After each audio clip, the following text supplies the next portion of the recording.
Good afternoon. Today our group will be teaching you how to correctly prepare, fold, and plate a taco. This dish is very versatile and is seen from restaurants ranging from fast food to fine dining and is prepared by a person in the position of either cook or chef. For our purposes, we will be looking at the job of cook, as we feel it applies to most cases of this dish. Restaurant cooks are responsible for preparing, cooking, and plating meals from restaurant menus. While cooks would prepare this dish for a customer order, we feel it is a valuable skill to learn, as certain variations of the taco can make a cheap and simple meal for college students on a budget. So these skills can be brought back to your personal lives.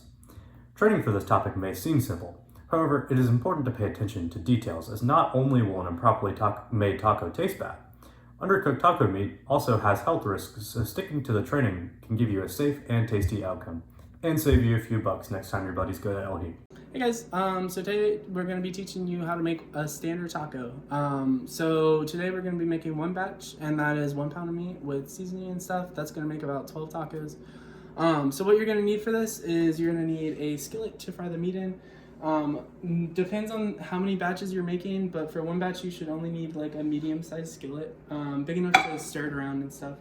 A spatula to stir it around. And then for the taco shells, you're gonna use La Banderia corn tortillas. You're gonna use shredded cheese.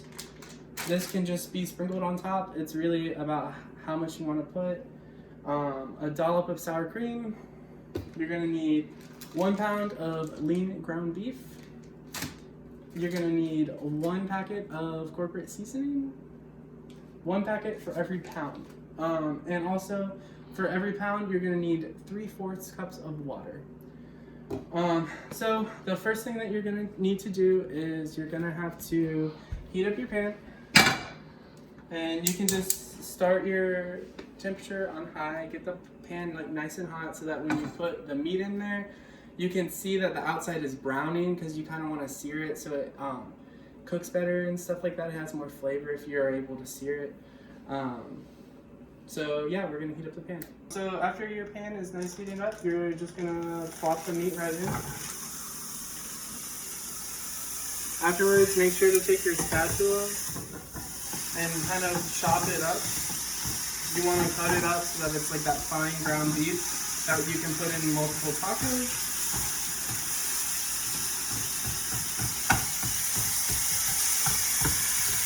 So if you see the bottom side, look at is brown. So that's what you're kind of looking for. You want to get that brown, because then once you know it's brown and there's no more red in your pan, that means that you cooked it all the way through and it is no longer raw. So this will take probably about 5 minutes for about 1 pound. So all you gotta do is you just gotta keep chopping it up and flipping it when the bottom part turns brown. Just kind of to try to get it even. Turn down the heat if it's starting to get the dark brown spots because you don't want it to burn. I just scrape off the bottom part.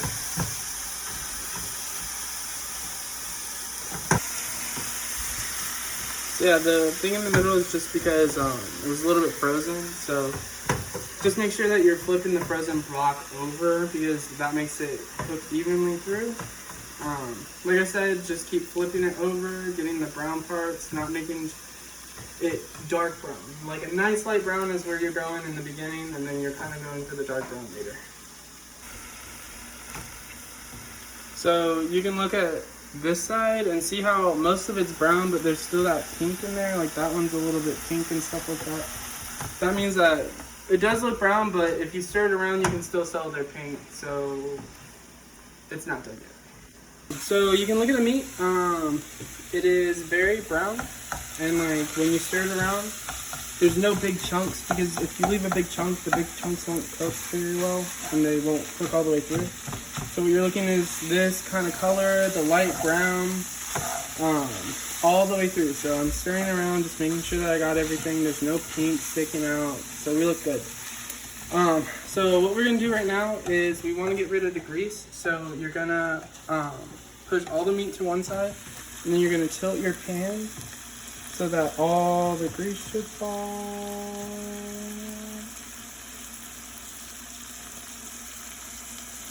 because when we use our seasoning, we're gonna use water to kind of make the sauce, and if you have the grease in there, it's gonna make the sauce kind of a weird texture, weird consistency that we don't want to put in our product.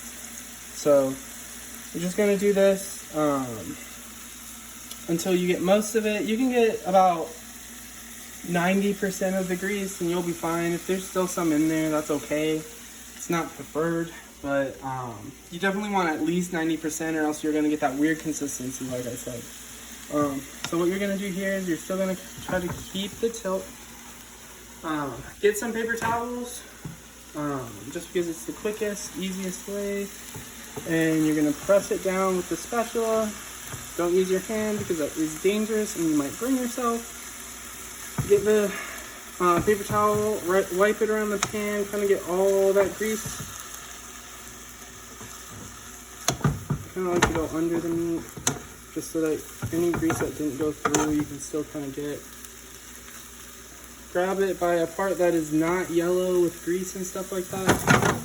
You're gonna turn off your pan for now, but you're gonna take it and throw it in the trash can. So, see how the meat looks a lot drier now? It doesn't have as much juice to it and stuff like that. That's kind of what we want, because we want the dry consistency, and we're gonna add the water in. So next, you're gonna take your 3/4 cup of water and you're gonna pour it into the meat. Then you're gonna take one seasoning mix and you're gonna take all of that and dump it in.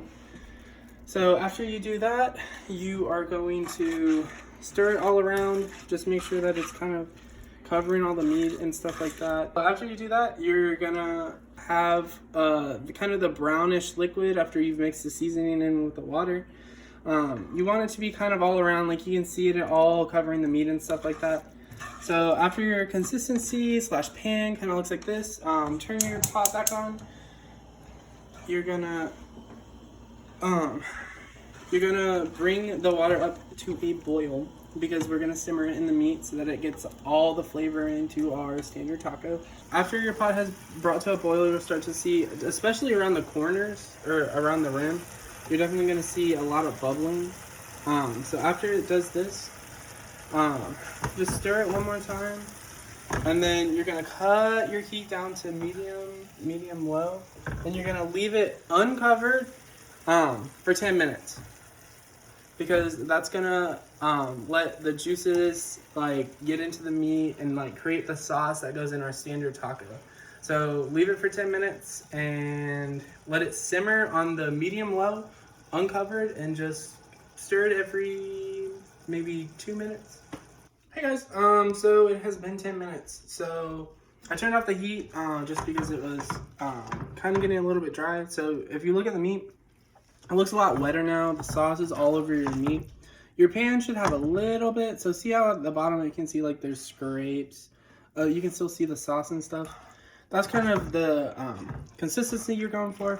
You don't want it too soupy, but you don't want it too dry. So you kind of want it where it's covering the meat and you can still see it if you like drag the meat across. So this is what the standard taco meat should look like after you've gone through all these steps. After you have finished your taco meat, we're gonna lay out one of the banderia corn tortillas on a plate. You're gonna take, first you're gonna put the meat. So you're gonna take 1 scoop of meat, and then another full scoop.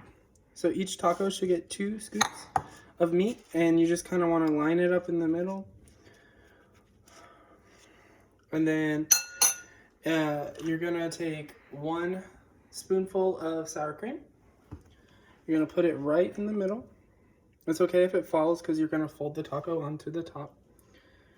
And then you're gonna take the sour cream, and you're gonna take just a little pinch, just a little handful, and then sprinkle it all the way across your taco. So after you do this, you're gonna take the bottom side, not the side with the sour cream, but the bottom side, and fold it over the taco, and there's your standard taco. Yeah, so that's all the steps to making the standard taco.